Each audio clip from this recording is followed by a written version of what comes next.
What does your all's cap say? I got room on. I don't know. I think mine said look short, stand tall. I don't know when Coors Banquet decided to become Snapple, but Lone Star. mine says get your hands dirty.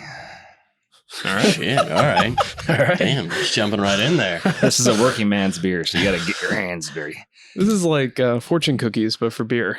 Well, the last time I got a fortune cookie, it was a Bitcoin ad. It's bought by FTX. Shit. Yeah. They're clearly spending their investor money very well. Yeah. They bought a bunch of fortune cookies. They bought like 1 million fortune cookies. You know what FTX, the whole thing. Yeah. And he like sent them to every Chinese, like every like food supply company that supplies Chinese restaurants. He like sent them free fortune cookies. It's like, hey, give these to your accounts so people will invest in my Ponzi scheme. Holy shit. I thought you meant he bought a fortune cookie company. I wouldn't be and had them surprised. I would produce invest that. in Yeah, that. it's- Maybe. yeah. Can we do that? There's something very, yeah. Fortune cookies are going nowhere fast. We're singing haven't you melody in my old Kentucky home.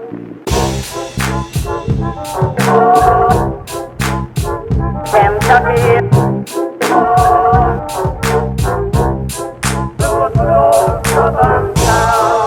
Hey everybody, welcome to another episode of Kentucky Commons Radio Hour. We are joined live in Louisville, Kentucky at Brewgrass Homebrew Supply. I am Michael Moeller. I've got David Satterley with me. Hey, yo. John Ronayne. What up? And Nick Felton from Gravely here in Louisville, Kentucky. Nick, Hello. thanks for coming on.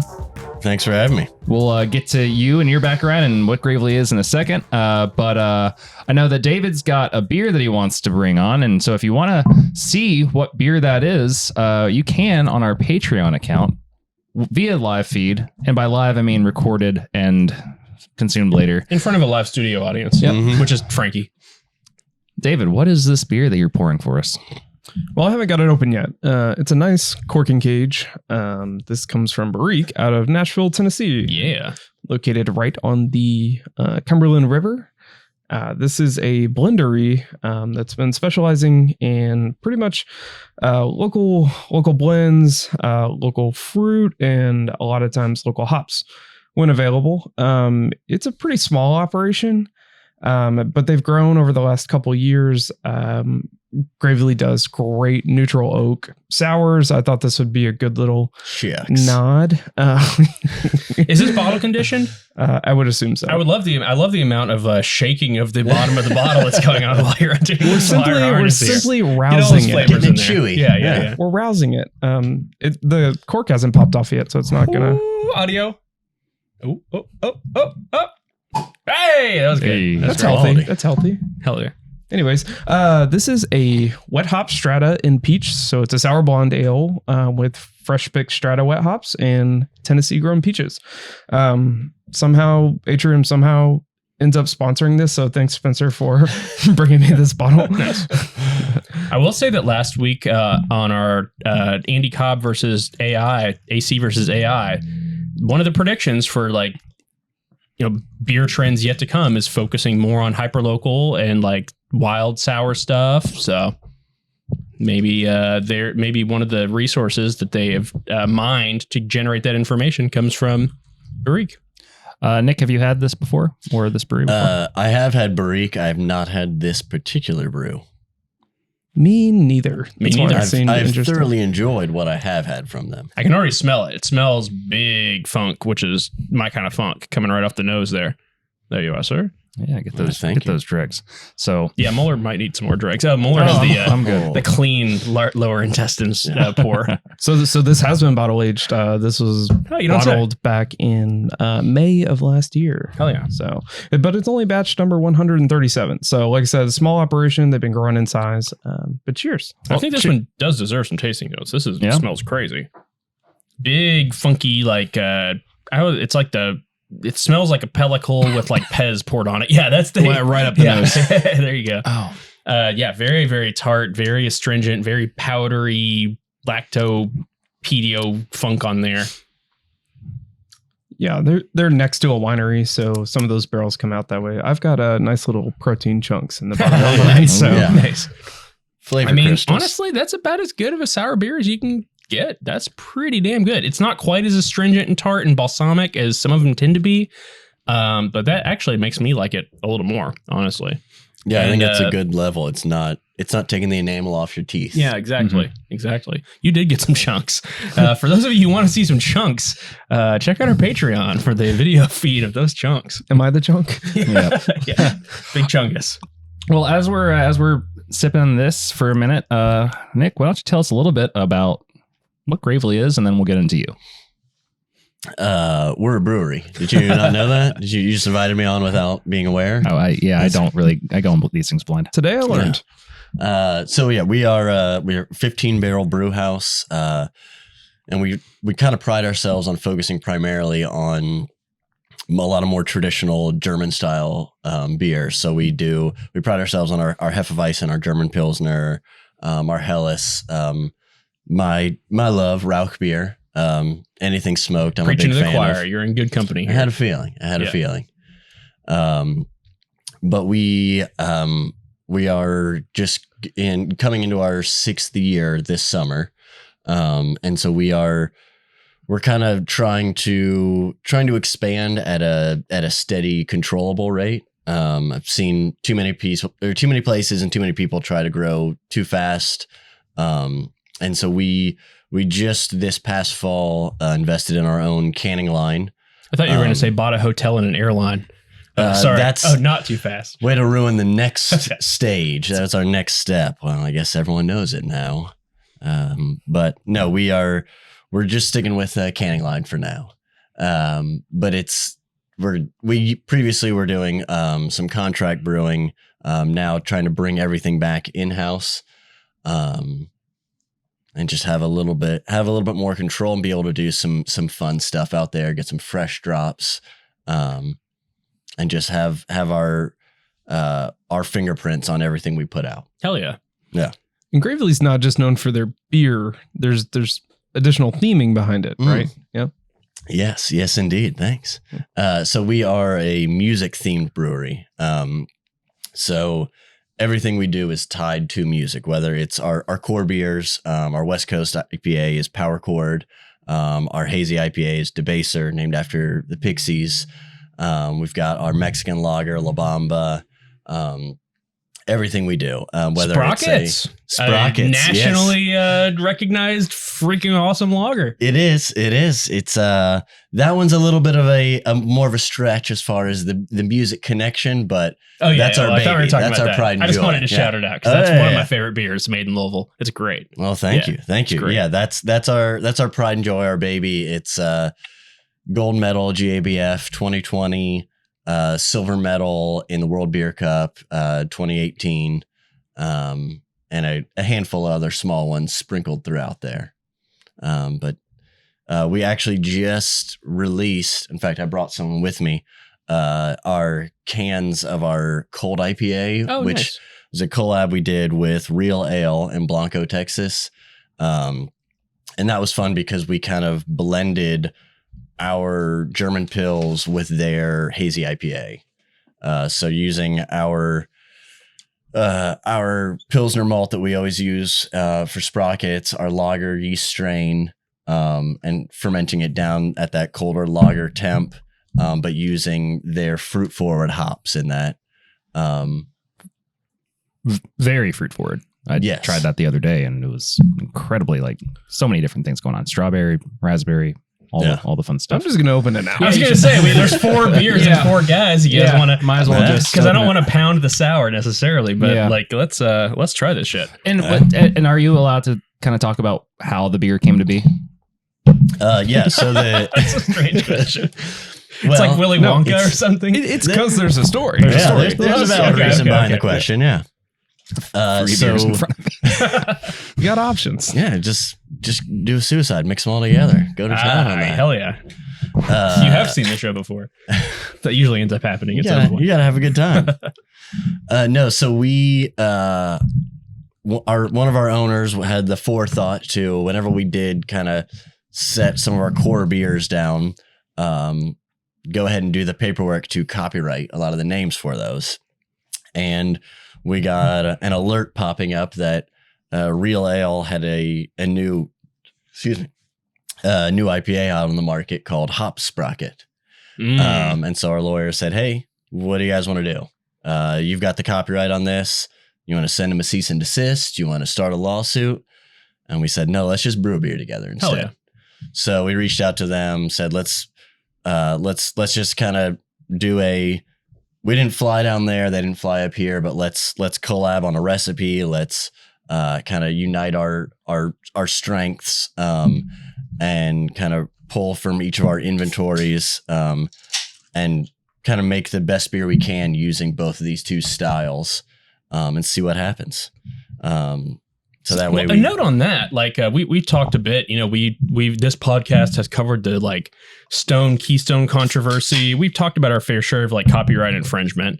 And the thing that's like funny about how our entire system works is that if you're not proactively litigious, it works against you. So if you're just like, like let bygones be bygones, this is all craft beer, then you kind of just are opening yourself up to people coming at you in the future. It's like, well, why didn't you enforce this then?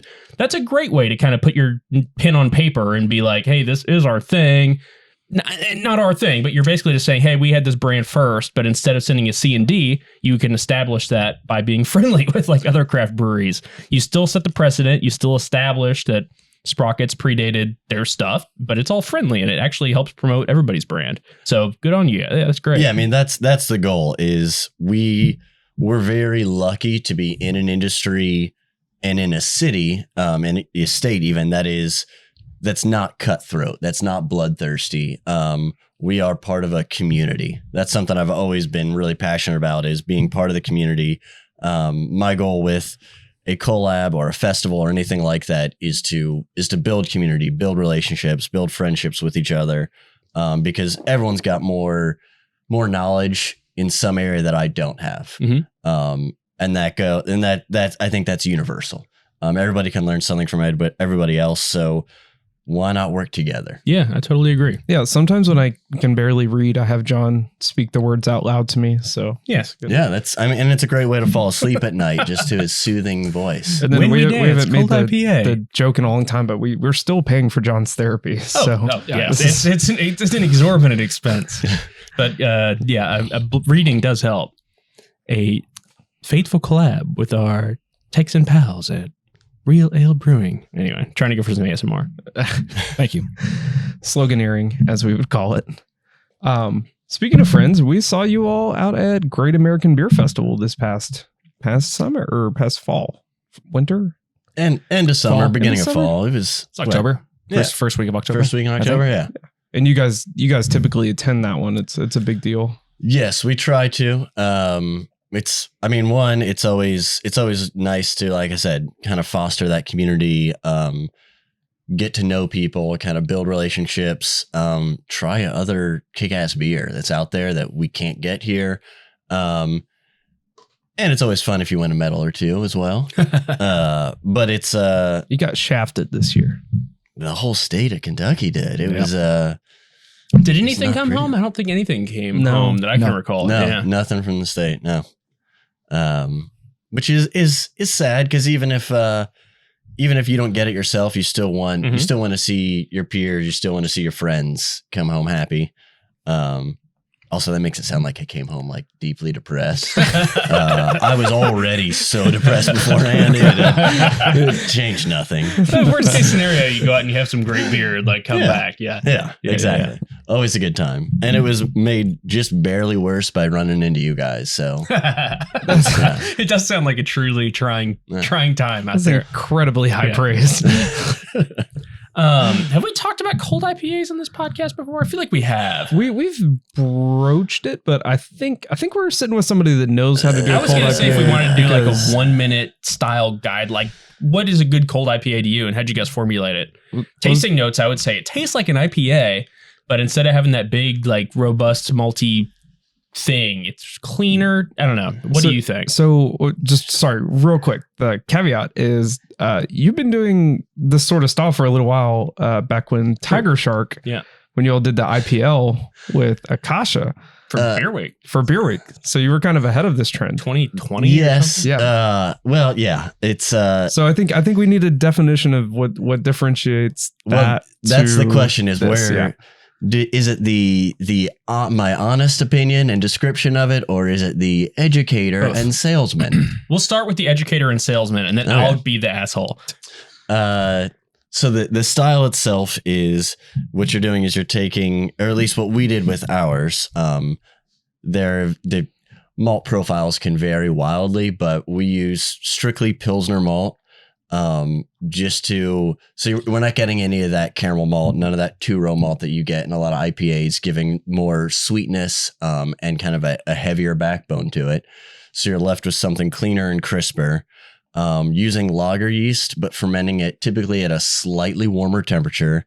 So you are going to encourage the production of some more of those fruit forward notes, but still not nearly as many as you would get in some of your more extreme ale strains, as far as London ale or any of the real wild Barrique and stuff like that. And then there's heavy dry hopping, bringing that out even more so. Now, the caveat there is, I guess, transitioning to my true opinion is it's an IPL. I think it's just Victory Prima Pills rebranded with dank American hops. It is an India Pale Lager. It's done with lager yeast, and you just dry hop it, and you ferment. It's not. Why is it called a cold IPA? Because it's not an IPA. Wasn't There's it no like ale. MGD? Like, wait, what's the name of that lager? MGD, who is like triple cold filtered, like American lager or whatever. Like a lot of that gets tied up in marketing or whatever, but the proof of the pudding is in the drinking. It is a freaking great beer, no matter what you want to call it. And I do love it. And I've always been a fan of the IPL style, the dry hopped lager style. Because it's a more delicate beer, but you still can play around more and get some of those more interesting, more defining characters from hops. Yeah, I think you already said, but what do you remember? What dry hops were featured in this one? So we used Citra, Cashmere, and Comet in this. Okay, so cool. Kind of a new take on the 3 C's. Mm-hmm. But I'm really, really pleased with it. It's become kind of my go-to beer right now. As someone I just who think the name's funny, really loves like Italian dry hop lager, whatever, this is super crushable. Like you said, with not having that 2-row or anything to bring out any of those like bigger maltodextrin compounds, like it still keeps it crisp and clean. I've had a couple of these from locally and nationally, and this one's definitely given a more aroma and like fruit forward notes to it. So, which if you're going to call it an IPL instead of like a cold IPA instead of an India lager, like that's how it should taste to me. More in the vein of an IPA, less in the vein of a hoppy lager. I don't know. Yeah. I'm not an is, expert. I guess that may be where I would agree with the differentiation between the IPL and the cold IPA is that with the IPL, you still want those hops to be, you don't want to go crazy with them. You want those hops to be noticeable. You want them to be present. But with this one, you get a free pass to just say, fuck it, I'm going to put in whatever hops I want in whatever amounts I want and have a good time. Yeah, I think the nuance is probably finding that balance between the two. Yeah. I will say, I think it was a really unique way to create a collab too. Yeah. I mean, you said it yourself, but you kind of just took the best of both beers, the best of both Sprocket versions, and then just combine them into something new and different. I've had a few cold IPAs since they became popular, and this is one of the better ones I've had. Shucks. I agree. Well, and I got to give Tim Schwartz a lot of credit at Real Ale because it was one of those things where too often collabs can become an issue of, hey, you're doing this at your place. I think we should do this style. You write the recipe, take it from there, do whatever you want. And we'll slap our name on it too. We'll split the cost. But he was so active with going back and forth. I mean, we had to restart our email thread several times because it just got too long to keep track of. That's and awesome. so one of us would just say, So you're excited. It's like restart excitement. this. Yeah. That's awesome. Yeah. So it was fun. And it was just neat to be so active and so involved in that conversation across the country. Question: when you ferment at a higher temp for a lager yeast, what I guess it might be helpful to explain like how you escape producing any off compounds, even though you're using the yeast a little untraditionally. So the trick there is just finding the happy range. Obviously, like you said, we are fermenting it above the yeast's ideal temperature, but we're not going as high as an ale temp. Can I ask which? Do you guys know which lager strain? Is it the Bohemian strain of lager yeast? It is not. So it's the I guess I can just say it's BSI's 3470. Oh, okay. Yeah. So Well, no, where's that sourced from? Fine Stefan? Or however you pronounce that. Anyway. Now I'm blanking on this. Yeah. I think that's right. The 3470? I think it is. Yeah. That's a great strain. For some reason I wanted to say Augustiner, but One of my favorite strains out there. You might be right. I might be wrong. But I think that's like the most widely used lager yeast in the entire world by like an order of magnitude. Exactly. Because it's so freaking non-finicky. It's so good. And it doesn't mind being a little bit warmer than like... that's apparently what the San Francisco lager was derived from. Whatever the heck they used to make Kentucky Common beer back in the day. I think that was ale or lager. People debate. But yeah. Anyway. I Which agree. that debate, I feel like every time I check back in on the common world, it is the general consensus has flipped. Do you have a Kentucky Common take about how you would make one when you're doing your perfect Kentucky Common? My ideal Kentucky Common should look somewhat similar to this sour. Probably without the chunks. What about with the tartness? No. My opinion on the tartness is that was a side effect of lack of sanitization, lack of refrigeration. But I think it should be fairly light in color. I think it should be lager yeast. And I think it should not be intentionally soured. Okay. Yeah. I think the ancient Greeks had this like cheese and oil drink that they used to drink. And if it's settled, it was no longer the drink. You had to like shake it up and blend it. It had to be active and alive in order to be called the thing that it was. Maybe Kentucky Commons have to be unsanitary. And if they sit too long, they funkify. Anyway, I'm just throwing that theory out there for the future. All right. Maybe the best beer is the one that gets terrible after it sits in a pine pitch tart. What is it? Pitch? It's pitched, yeah. Lined barrel for like 6 weeks while people finish it up. Anyway, thank you for attending this episode of Kentucky Common Theory Talk. The haters will say it's placebo, but I do taste a little bit of sprockets in here. I mean, I do too. Sure, maybe. That little bitty crispy, like it's not overly bitter like a big IPA. It's that little bright German Pilsner crispness with aroma. I do remember, though, us having a discussion months ago that when Gravely got a new canning line and had access to 16-ounce cans, that's when we could do a collab together. Yep. All right. Just wanted to confirm that was something that the conversation that we That's a had. verbal contract, Nathaniel. I would absolutely love to do that. All right. And in all honesty, I probably would have reached out to you directly before now. Not that I don't see you guys on a fairly regular basis anyway. You just wanted to get on the pod. I was just dragging my feet so you would bring me on here. All right, that sounds good. So let's figure out Let's ferment something in that cave. Yeah, I'm not opposed to it. Can you talk about the caves? So yeah, behind our tap room, not necessarily our brew house, but yeah, behind our tap room itself, there are two stone-lined caves or partial tunnels that are dug directly into the hill, Phoenix Hill there. And those caves are actually, interesting fact, the stones that line them were old ballast stones that were used on ships coming across the Atlantic. Yeah.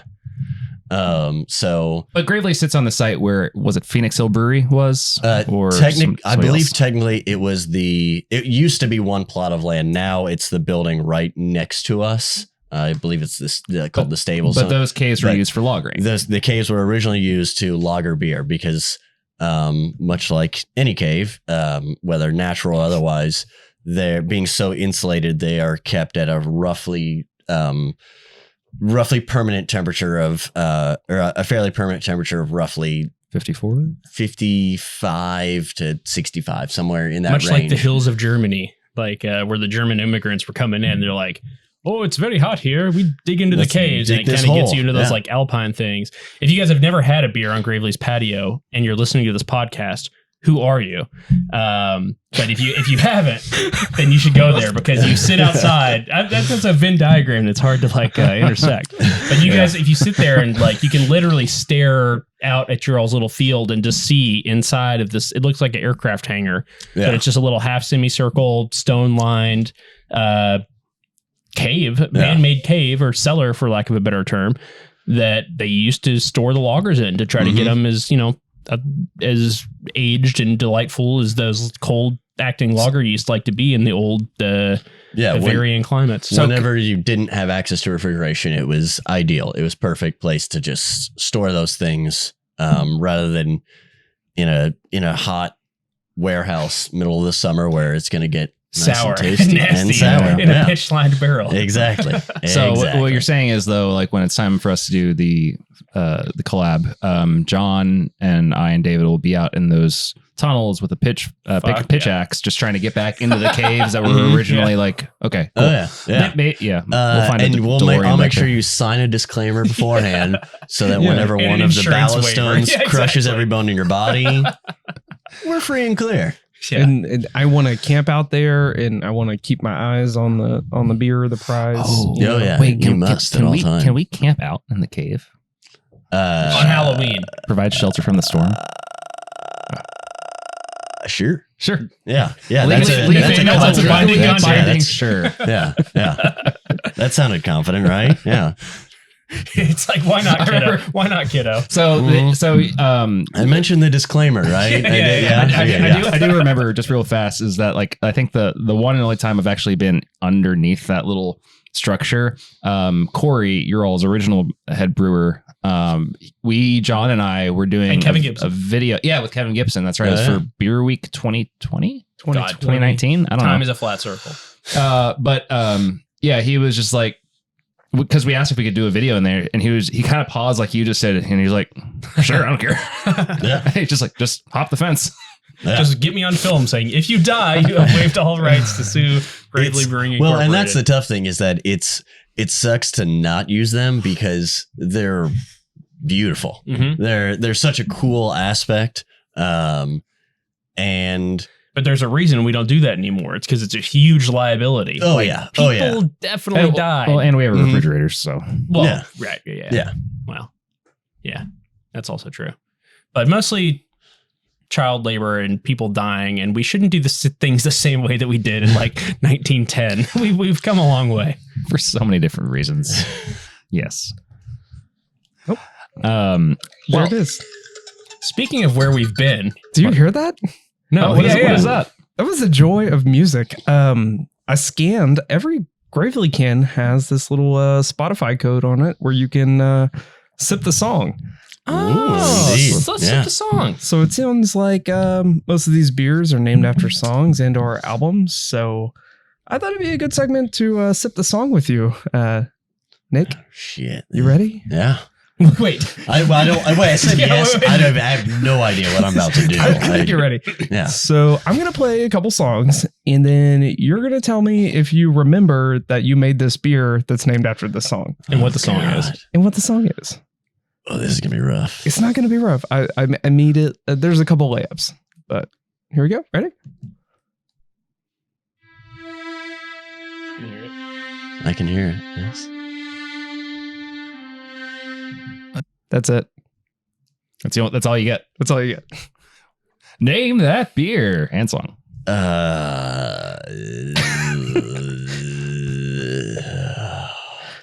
John Williams. What? That was the beer, maybe. What John Williams was the beer? Yeah, which I'm guessing is inaccurate given the tone of voice that you just was the beer. What? I'll give you 5 more seconds because this one was I don't want to give it was an album. A tornado flew around my room before you came. Excuse the mess it made it. Did Joel Okay. make a beer called Drake? No, it's not drink. Michael, do you have any guesses as to what this is? I don't. No. This may be our. I'm gonna just go ahead and intentionally mispronounce Chanel Orange. Yes. Okay. All right. Yeah. You got it. Yeah. This is a classic Frank Yeah. Ocean album. Yeah. Odd Future member turned superstar. But this is not to Channel Orange, which is, well, you can tell us more about Channel tell Orange us than about I can. Channel Yeah. Channel Orange is our Blood Orange IPA.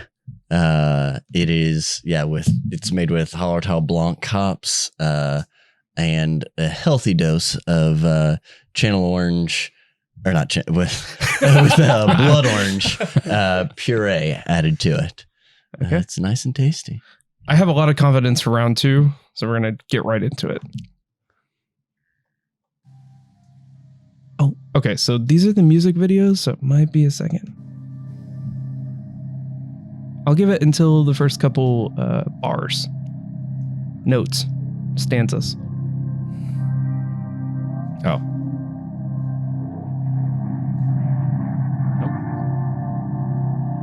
I'm gonna give it. I'm gonna give you some time. I'm gonna give it time.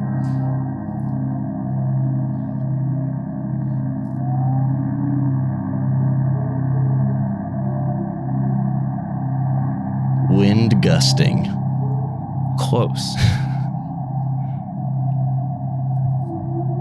This one's actually my fault because I didn't realize the music video would have such an intro. I'm enjoying it, honestly.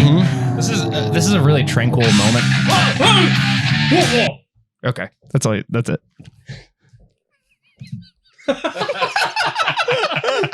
By the way, this is the best segment we've ever had. This is actually pretty good. Any ideas? I'm Black Sabbath. You're in the right vein, Michael. Do you have a guess? I just see the issue is I just don't know. He knows the beers. I might know the music. If you get the song, I think you'll know the song. He'll know the beer. I don't know. I don't either. Let's see. Is it the Eagles?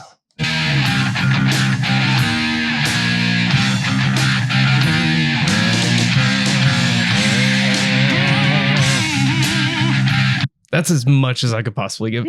But maybe Gravely should not pick obscure songs. That is Holy Diver by Dio. Power chord. Ah. Yeah. I was like, that. If it's not Black Sabbath, it's got to be Dio. Yeah. But you didn't say it. I didn't say it. But you didn't know. Yeah.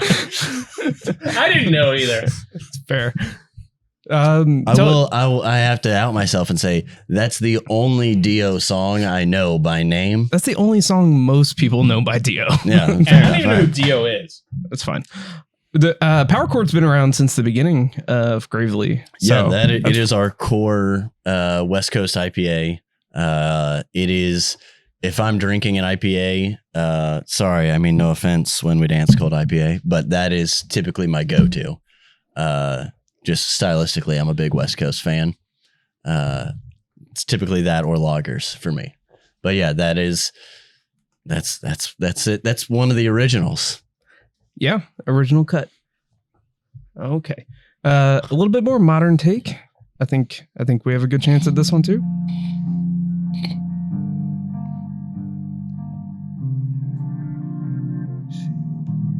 Let it keep going.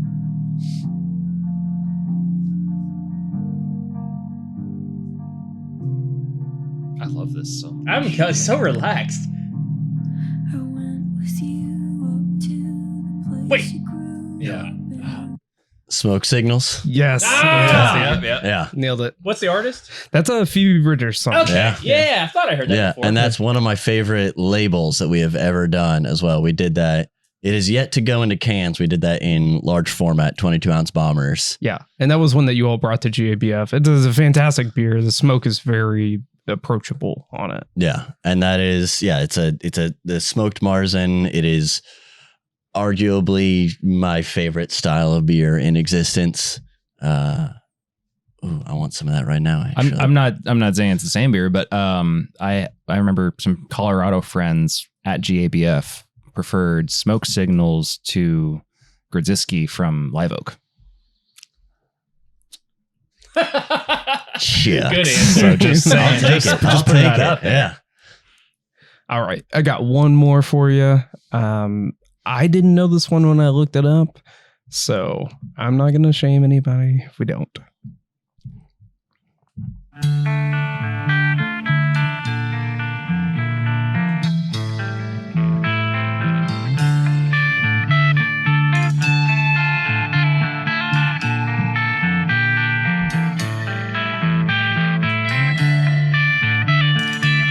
Aerials in the sky.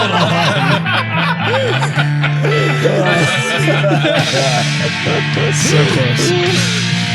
You dug deep for this, Mr. Tatterley.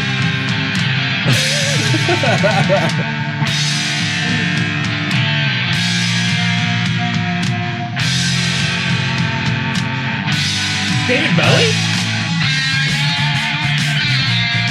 Very If you knew it, that last riff would have given it away. But it is very Bowie-esque. The vocals remind me of I was gonna say that was very Megadeth-ish. All right, spill the beans. Are you sure Yeah. you weren't System of a Down? That's what that was the first thing I thought. It wasn't. You're gonna laugh. This is the beer that, the song that is paired with Doc's Hefeweizen. This is Dr. Doctor by UFO. UFO, yeah. All right. Because every time people think they know what song that is tied to, they always say, the most common thing people say is, oh yeah, by U2, right? Yeah. That U2 song. I would have thought maybe No. like Dr. Love by Motley Crue or something.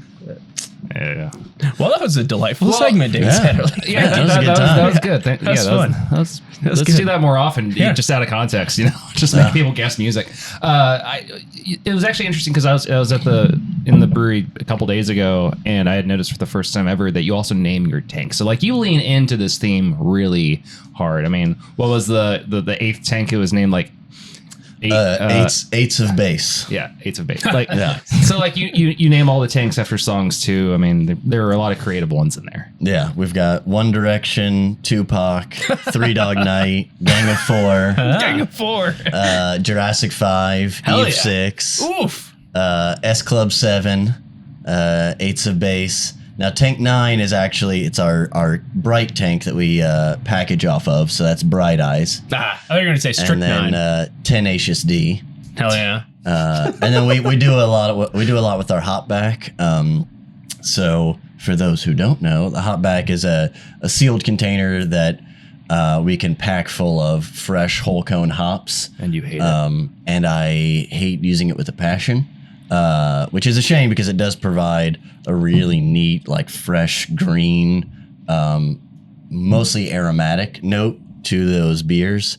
But it's a pain in the ass to use. So that hopback is named Nickelback. Amazing.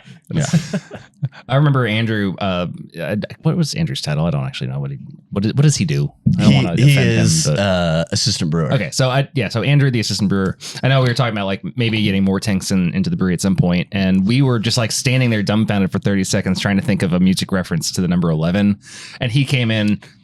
Didn't even take like a second. He was like finger 11. Finger 11. Yeah. There you go. Oh, That's yeah. it. No, didn't take a breath, didn't pause, didn't even stop what he was doing to like look at us. He was- I don't think he he was made just eye looking for contact. cats. Just like he was on the hunt for the cats, and Actually, can you tell us real quick about your cats at Gravely? Because I feel like they're the stars of the show. If we could have them on, we would have. But oh they're yeah, cats. Yeah, lots you of and meows. everyone else. Yeah, no one gives a shit about me really. It's all the cats. So we have Gertrude and Thundercat. They are our brewery cats. They, in theory, hunt mice and other little critters, scare them away, keep them away from all of our grain and everything. They're really good at ripping the tails off of lizards and then letting the lizards run around. just bleeding all over the place. Oh yeah, it's great. Yeah. Every now and then in the summer, they might drop a dead bird at the foot of someone's table or something like that out on the patio. But they're lovable. They're great. Friendly. And Andrew, in the midst of brewing, has developed an obsession with these cats. He will follow them around the brew house, taking pictures and videos of them at all times. But I also have to give him so much credit because he takes such great care of these animals. They are pampered like you would not believe. Well, historically speaking, cats were like the protectors of the grain. Like, you know, people would brew beer back in ancient Egypt and like they worshipped cats. They loved beer. Coincidence? Maybe. I think not. Probably. I remember, who was it? Falco? Falco, yeah. Falco was an old cat. And I remember whenever I'd go up into the patio at Gravely, Falco would just like perch on my shoulder. So this was like my Facebook profile picture for about a year. Oh, yeah. Just Falco hanging out on my shoulder while I eat my Mayan cafe food and drink some beer. Oh, yeah. For those on the Patreon, I will intersperse Muller's former Facebook profile picture there with the cat. So you brought us this cold IPA, and like we ask all our guests to bring us something they love that's beer and something they love that's not beer. What else we got? Show and tell? Show and tell part 2. Show and tell. So, I guess I'm going to cheat a little bit and say this actually wasn't the thing I brought that I love that was beer. Show and this tell was part just 3. a shameless plug, really. All right, let's. So Nick loves shameless plugs Oh, yeah. So, and shameful plugs. So this, you probably could guess from what I've been talking about. Rauchbier? Oh, yeah. The thing I love that is beer. As I drop it and let it shatter on the floor here. You are in good company, my this is friend. Ondex. So this is Schlenkerla. Schlenkerla. This is their. Did I grab their Marzen? Yes, this is their Marzen. And Schlenkerla is a classic brewery in Bamberg, Germany, home of Rauchbier, home of smoked malt altogether. And it is also, interestingly, the brewery is not actually named Schlenkerla. That term really just refers to the fact that everyone originally thought the brewmaster was always drunk because he had I forget if he had an injured leg or if he had an illness that affected it, but he would always walk with a limp and would stumble around, and the name literally translates to like stumbling man. And so that's what everyone came to know them as, even though it's not really their name, and now they've just embraced it. Interesting.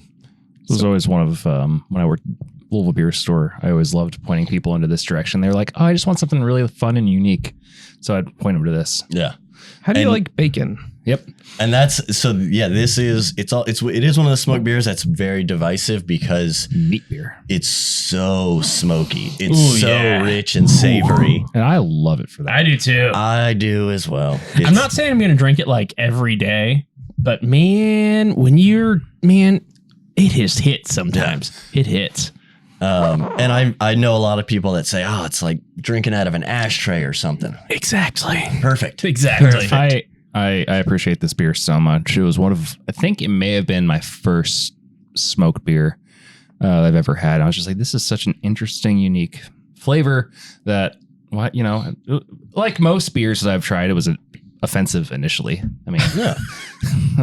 Well, just it's about managing expectations. It's like, what do you look for going into it? Like, first time I ever tried a sour was like Anderson Valley Goza, and I hated it. I was like, how do people drink these things? And same with any IPA, period. I will still say sour smoked beers are still fucked up. That's some crazy territory. Who's making sour smoked? Oh, I've had some. Is it a I've had Kentucky a few. Common? I've had Intentionally? some. Yeah. Oh, that's unfortunate. Well, Nick, I actually This is knew, great. and this is not something that we're going to drink on air unless you want to, but I knew that you liked smoked beer, so I brought you a gift actually. And because you shared this with us, I wanted to share this with you. Oh, shucks. I'm going to see how many times I can Probably say need something shucks really on this sophisticated. podcast. I think we're going to just name the episode Shucks with Nix. You can Ooh. read that guy. Oh, Smoking jalapenos, smoked lager. Smoked lager with jalapenos, lime, and whiskey barrel smoked malt. There are elements of this beer that I think you'll like, and there are elements of this beer that I think you'll hate. But either way, that is yours. Ooh. So I also do have a deep love for peppered beers. Yep. yeah. I didn't know that. I think it's a very difficult thing to walk the line on because it's so easy to go overboard with, similar to smoke. But when done well, when done with restraint, I think it's phenomenal. Well, I picked that out from Weldworks somewhat recently-ish on one of the visits, and just kind of had that in the back of the fridge. It's like, oh, well, if Nick's coming on, we got to make sure he gets one. Oh, shucks. Oh, shucks. I appreciate it. Yeah, that I looks good as appreciate hell. it. Yeah. One of my favorite homebrew recipes was called the Porterhouse. Smoked porter with peppercorns. Ooh, Yeah. I like it. I like it. Nice. Those things come together very nicely in my mind as well. Yeah. When done properly. Yeah. This is good. This is a classic. This, the people that know it's always going to be good. Yeah. If you're uninitiated into the smoked beer world, where can you go in Louisville or abroad to find a good smoked beer? Do you guys have any Common House? I don't know.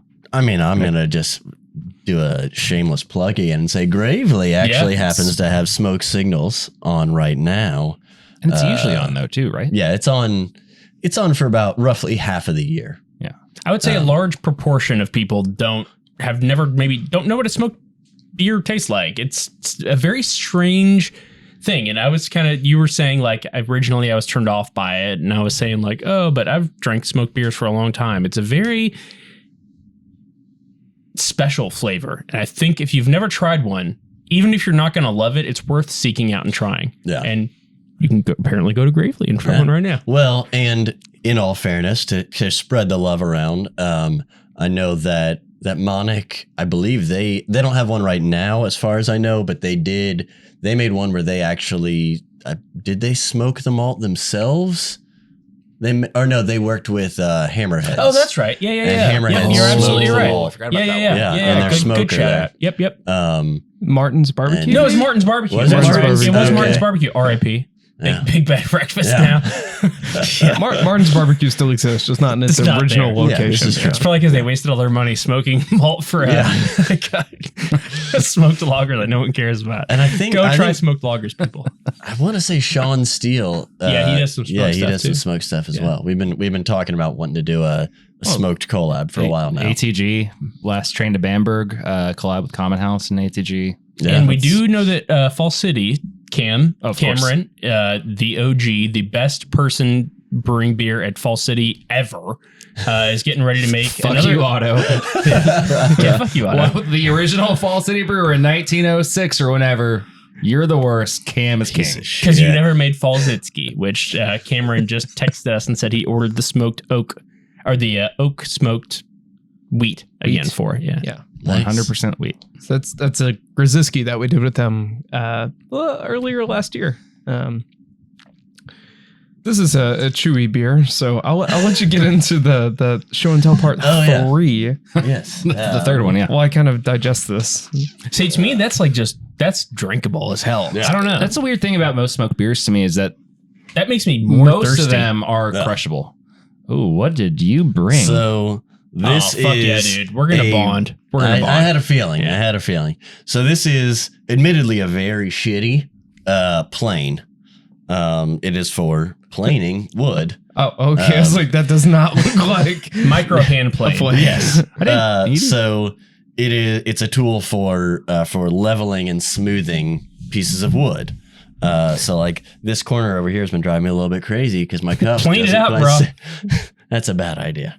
Plane it Careful, out. there is a blade on there. They're razor sharp. I see Yeah. it. But that is, in all honesty, I don't necessarily completely, thoroughly, passionately love that microplane, but this just kind of exemplifies several years ago, my early 30s or so. Several years ago? I thought you were like 33. Yeah, definitely. I'll take that. Yeah, sure. Yeah, 33 Actually, sounds I have great. no idea yeah. how old you are, so we'll take it. We'll go with 33. Yeah, we hate you all. Yeah, that sounds great. So this is a symbol for love of woodworking? Yes. I didn't know that. So, and not necessarily Things strictly built by woodworking. hand. Yes. Hobbit shit. Yes.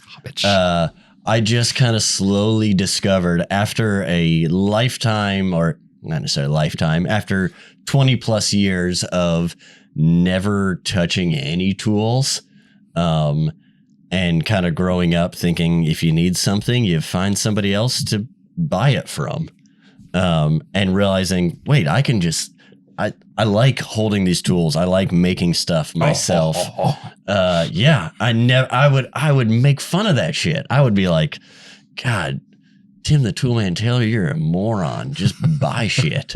No, now, was the Yeah, but moron. the thing about like a nice think so, hand Tim. plane or the things that it can make is that the manufacturer's warranty cannot expire because it's built well. Yeah. And it's something that you can actually like, the more you use it, the more you learn how to fix it and understand it and hone in those angles.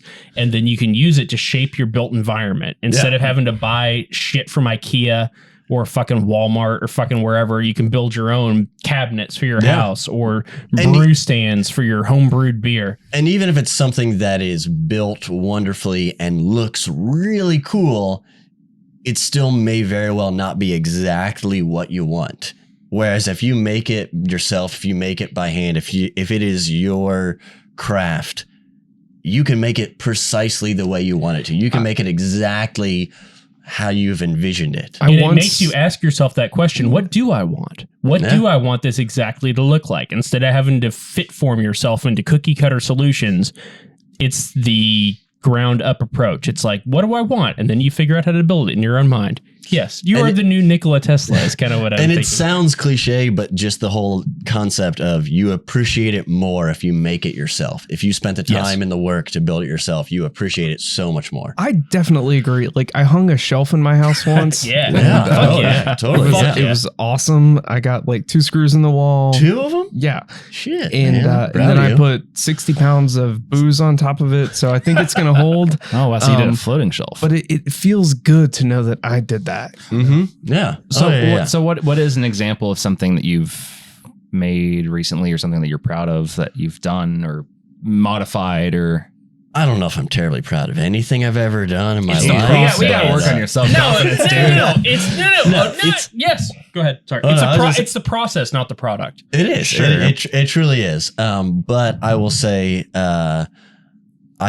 so my wife and I just moved out of a horrible, wretched neighborhood. Terrible neighbors. Nick and I were neighbors for Yeah. We still live right across the street from John over here.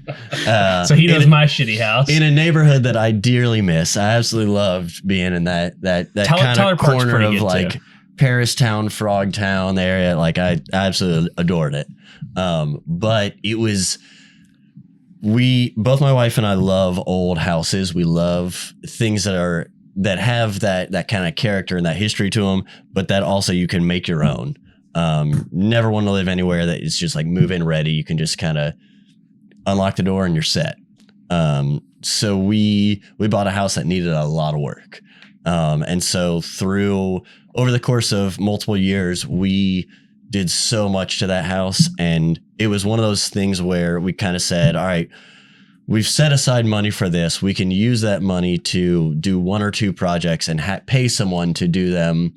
And it may look absolutely beautiful. It may look flawless, or we can do all of these ourselves. We can take the time, spend a little bit less money, but a hell of a lot more time, and do all this stuff by hand. As far as ripping up floors, redoing hardwood floors in our kitchen, using the original wood that was found underneath so many layers of asbestos tile. Oh, yes. And then just completely gutting a bathroom, pulling out every bit of it, to the point where somewhere out there there's a picture of my wife standing in the hallway and taking a picture of me, and I'm in the basement. And there's nothing between us because it's just a hollow down to the studs. hole. Yeah. Yeah.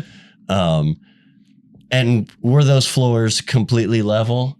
Not even close. No. Not until you planed them. not until I planed the slate tiles in there. Yeah. But yeah, I mean, there was stuff that was fucked up. But it was ours. It was like we put our fingerprints, our blood, sweat, and tears into every bit of it. And it's not like you just invest equity into your house at that point. You also learn, like, it's like painting on a canvas. You learn shit. You have, it's like making beer. Yeah. You just don't care about it. It's not your precious angel. You just have something to learn. And like, if you make mistakes, you understand what they are. And you try to do better next time. You don't make that mistake the next time. Yeah. Or you do, but you just keep going. You keep iterating. Yeah. And you do it all by hand. Yeah. Instead of something force fed to you by like the. Speaking of people that are learning, Sazerac announced yesterday that they have made a lawsuit for a record of $38.6 million against Republic National Distribution Company. They've cut ties a few weeks back, which has shaken up a little bit of the Kentucky industry, but $38 million is a lot to owe. So that's a whole lot. Yeah. Do we know the general outlines of the complaint? Or do we need to save that for our in-depth analysis? We should save it for a little in-depth analysis. Yeah. But we're going to talk about a little national news and explain kind of what the climate is right now. And right now it seems like people don't pay their bills. So, yeah, that's it's Donald Trump's America. Yeah, it's a big brand. Good old Sazerac. On my side of things, I read, and as far as national news goes, that the 4th annual Craft Beer Marketing Awards is going on. So we've been talking about how Gravely's been racking up all these medals over the years. Are you familiar with this specific? I am. I've gotten many emails from them asking us if we want to participate. Speaking of multi-level schemes, I don't know. I'm the guy behind the scenes making the beer. So to me, that is cool, great, fun. To me, it's, I don't know. I guess I can see a little bit of both sides of it. You can make the best product in the world, but if it doesn't have a beautiful label on it, if it doesn't catch eyes, it's not going to sell. So I do fully understand that side of it, but it's all about the liquid, man. This gold IPA label is pretty cool. It is badass. Okay, but so there are a bunch of different categories. I would say that it is made for the folks that are more front of house that don't maybe get the recognition of the liquid that is made. So it's the people that work hard on the cans, on the promotions, on the campaigns. Just as a self plug, I saw that they're even doing a Brett Best Ale Trail Award or something. So who knows? Also, full disclosure, I guess in the interest of sharing this, I'm going to be a judge this year for the first time. Ooh. So one of many judges that they have. But I will have to recluse myself from that specific category, obviously. But just as an example, though, like I think it's cool that Gravely has the Spotify URL or the QR code essentially on right there on the can, so you can actually see what you're sipping, as we said earlier. Yeah. So I did see it's 4th annual one. Folks are welcome to apply up until January 27th, I believe. So well, I didn't really think of it. In all honesty, you bring up a good point there. I never looked at it from that aspect that. It is the Brewer, as far as awards go and accolades, it's all on the production side. Mm-hmm. So that's on me. I totally did not think about that, but that's a very valid point. Often those people are overlooked who are doing the design work and stuff like that and the marketing work. Last little bit of news we have to share is that River City has been acquired. They announced it back in early December that there was rumors, and as of a couple days ago, they've said this is happening. Keg One has acquired River City, and that accounts for about 5 million cases of beer in a year out of Kentucky. Keg One based out of Colorado, I think. Okay, I wasn't sure where they were. That's That doesn't surprise me all that much. I thought it was a little bit of only a matter of time until some of the more local places did get gobbled up, just because that's the nature of the beast. Is this big consolidation? What's the root cause of all this consolidation? Is it just capitalism at work? Is it just market forces? Is it all going to eventually become one thing, or is this big money trying to gobble up subsidiaries because this might be, it's not a hot take. Oh, a little bit. This is a conspiracy A little bit theory. of one, a little bit of the other. Because breweries can self-distribute more now. You don't need the In model Kentucky. anymore. This is what we're talking about in Kentucky Yeah. specifically. Up until a certain barrelage, this is sort of the distribution model. I guess some of the benefits, pros and cons. Distribution model, you pay someone else to have the infrastructure, the people. You have to pay someone else. Yeah, you do. Assuming that you don't want to like build those costs yourself into a truck and a refrigeration. Well, and until people. until recently, you didn't have the option. You didn't have the Right. option Yeah. until about a year and a half, 2 years ago. July of Year and a half. 2021. Yeah. Yeah. So little less Shout than out 2 years. KGB. Yeah, Kentucky Guild of Brewers. yeah. gotta specify there. So now Yeah. that you have the option, it's another expense on top of your expensive brewery that you're trying to open. Your canning line, like you guys said, you slow rolled it, and 6 years in now it's a canning line, and you all been playing distribution game for a little while at Gravely. Yeah, and it's it's a tough balance to strike there. Where because you take everyone Kind of takes is like a cut. KGB shit. Because Yeah. the distributor has all the accounts. Like you pay them, quote unquote, for those not on Patreon, protection money, and they get you into all the grocery stores, the gas stations, like everybody who's under in Kentucky, we have like Heidelberg, River City, Beer House, Beer House. Nolan. Yeah, Nolan is the one out.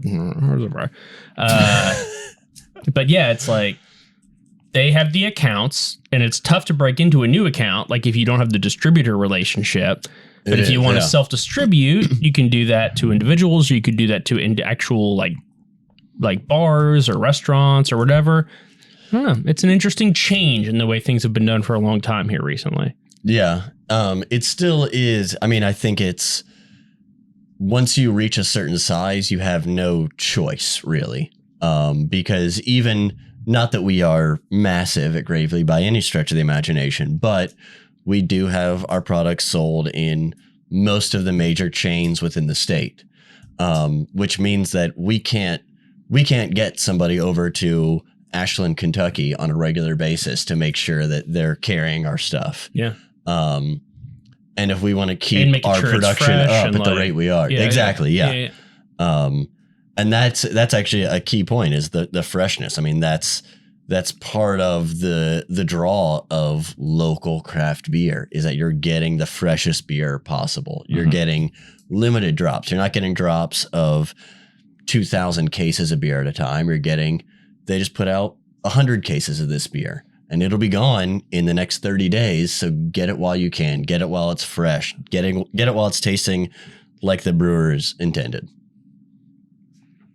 So it's almost just redrawing the lines on the relationship. I don't know. It's an interesting puzzle to figure out in your head, but it's like product, producers, people, distributors, middlemen. We're middlemen to some extent. Like middlemen serve a very good purpose, and then it's final consumer, and it's just redefining that relationship where the middle portion doesn't have outsized control over A or Z. In the IT world, we label this as CapEx versus OpEx. So in a CapEx model, you would buy the truck, build the refrigerator, deliver your stuff, pay your people, and get the most capital back out of it. In an OpEx model, you suffer from a little bit of just handing off, but you pay a fee to have someone else do that. So all your infrastructure is laid out and untouchable, but just for a parallel. Well, and that's kind of the trade-off there, or I guess the equivalent there in the beer world would be: do you go the package route or do you go the multiple location route? Mhm. Right. Because that's where you're going to get the biggest margin by far. Yeah. And so there's people on both sides of it. I don't think there's necessarily a clear-cut right or wrong way to go about it. No, just finding your customers, finding your consumers, finding the people that love your brand and love your beer. Yeah. Yeah. And I think as far as you're talking about the acquisition, kind of, I don't even know if I would say trend that's going on right now, because that was what I was going to mention, is that I don't think it is a trend. I think it's been going on as long as businesses have been a thing. Sure. I don't Standard think it's oil. I don't think it's the type of thing where, eventually we're going to get to the point where it's all these mega corporations. There's 3 of them and they own everything, because as these corporations buy up all the smaller companies, more smaller companies are created to fill those voids. Yeah, I mean, we I'm not giving them a free pass. Fuck Amazon and stuff like that. But also, sorry if your podcast is sold on like Amazon, pro Amazon.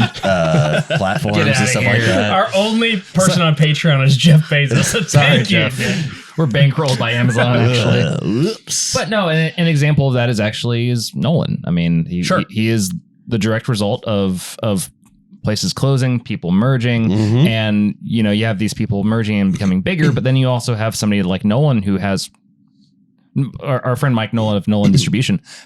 He is one dude with maybe one employee in the entire state of Kentucky. Who just knows the business. Yeah, he's inside been and doing out. this a while, Yeah. and he's popped up and doing a pretty good job. I think they maybe just bought their second truck not too long ago. Fuck yeah. Yeah. They have trucks.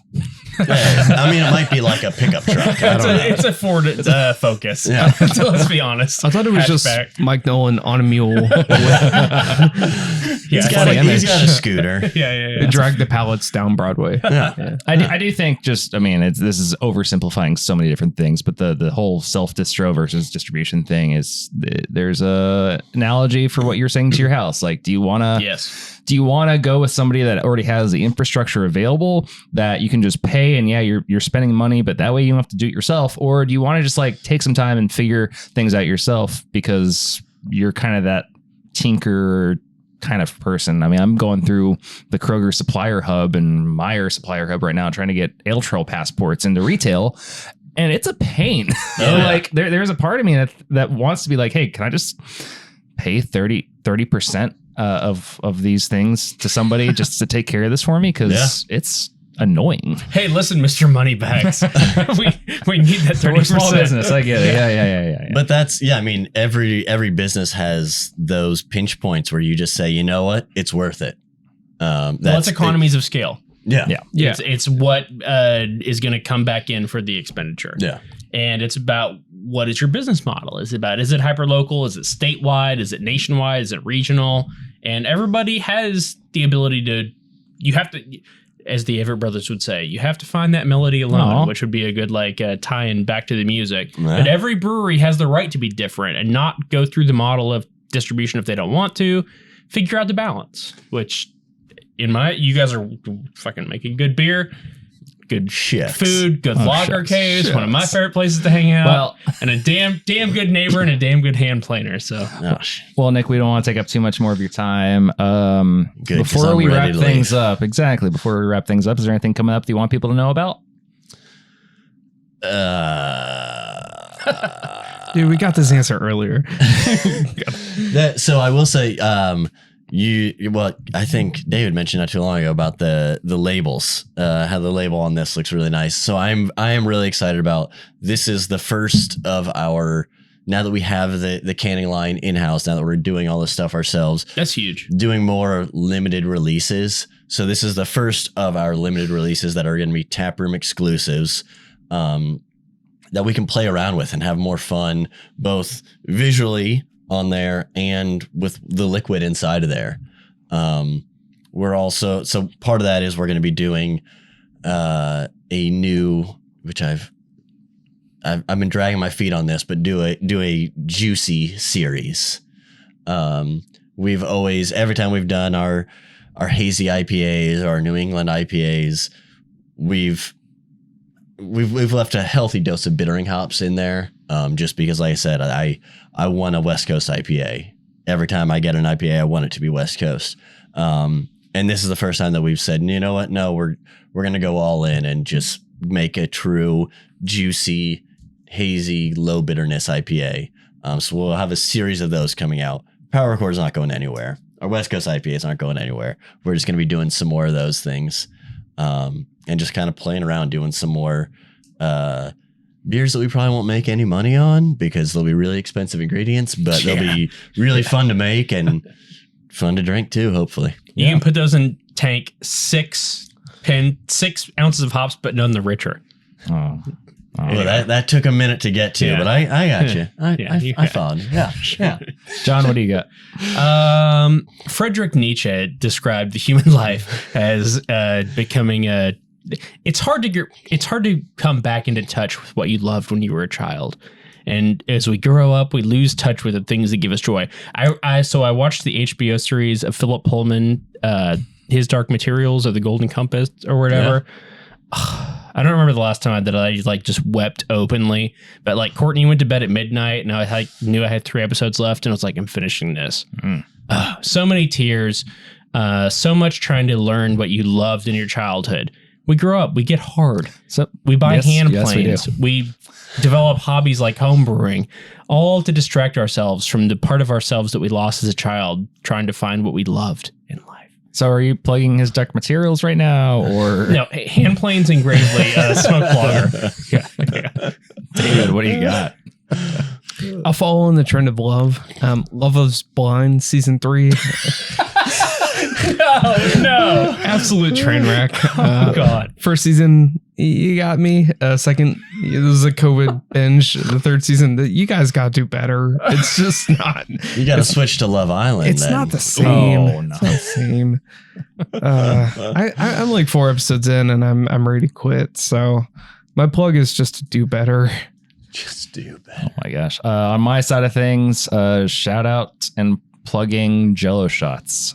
John, will you open up the drawer, please, for our special Jello shot surprise? I can't imagine what would be in this drawer because I haven't had a Jello shot probably since I was in high school. So it's not like there's companies in the United States that make Jello. We got shots? some. We got some Jello shots With that are UC prepackaged. codes on them? Nice and warm. Curtis, These have been refrigerated. These have been they've very been carefully refrigerated. This nice cold drawer against my thigh. So we pick your flavor based upon your personality. This is so coming you could from- do alcohol infused gelatin. Alcohol infused gelatin. Oh wait, no. Peach bottom. Peach bottom. That's me, clearly. The brand is Slrrrp. Slurp. It's With yeah. 3 R's. Yes, and thank you, Slurp, for sending these to us on Moeller, the show which for one us are to you? try. Are you a strawberry slammer or are you a watermelon wiggler? I'm giving you the watermelon wiggler. Of course. That tracks. So Nick, why don't you just tell us what we're about to do right here? I mean, what are you holding right now? You're not forced to do this, by the way. The hosts of the show are, but the guests are not. So I knew I've got a handful. you'd love this. I've got a handful of Slurp right here. So this is alcohol infused gelatin. We've got how much is it? It's 170 13% by volume. 50 milliliters? 50 milliliters. 50 milliliters of what I'm holding is mango flavored alcoholic gelatin, not for kids, just so you know. It's not for kids. not for kids. Yeah. It's single use prepackaged Jello shots. Yeah. And I've got the watermelon wiggler. Fuck them. I'm using this to make my own Jello shots tomorrow. Single use my ass. All right. Hey, the DIY If you spirit try in me. hard enough, Yeah. nothing is single use. So when was the last time we had a Jello shot? Thank you, Greta.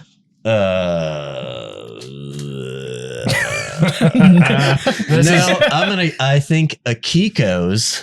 Oh, hell yeah. The Okay. old Yeah. karaoke bar on Bardstown Road. Yeah. Old. Yeah. You're old. Probably in like 2016, something like It's that. actually sooner than I thought you would have said. Yeah. So Yeah, it was a mistake. Well, over the lips and past the gummies, look out stomach, hear it. Yummies? Gelatinies? Anyway. cheers, y'all, to Jello shots. Shout out yeah. Jello shots.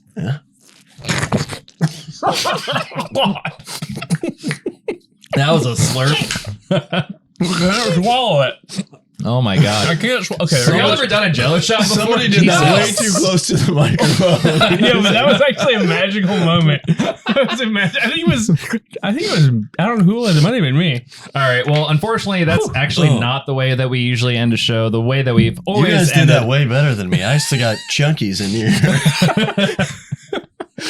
I knew that you would love the Jello shot mix, but no, we're not ending the show like that. We're going to end the show at like the same way we've always ended the show for 2 years now. We've always ended the show with an Underberg. So we're going to end the show with an Underberg. Nick, thanks for coming on tonight. Yeah, thanks Really for having appreciate me. you being here. And please tell me this is not your first Underberg in 8 years either.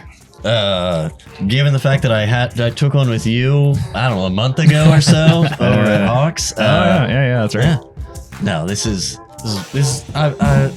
they're probably a monthly occasion for me. Gravely needs underbrew. Especially after a Jello I'm shot. not going to argue. Cheers, y'all. Cheers.